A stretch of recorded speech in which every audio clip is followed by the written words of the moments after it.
Hey there! Today we're going to look at how to rotate an object in AutoCAD to match a line perfectly. So let's get started.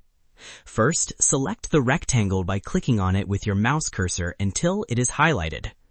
Over here, this tells AutoCAD which object you want to modify for rotation. Then, type RO into the command line and press Enter. After that, this activates the Rotate command for the selected object. Over here, choose a base point by clicking where you want the rotation to start from. Then, this point controls how the rectangle will rotate in relation to the line. After that, move your mouse cursor to align the rectangle with the target line. Then, you will see the rectangle rotate around the base point as you adjust. Over here, keep adjusting until the rectangle edge perfectly matches the line.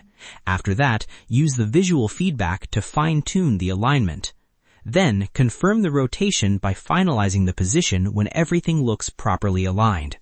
Over here, this completes the matching process between the rectangle and the line. And that wraps it up. Appreciate you watching. See you in the next.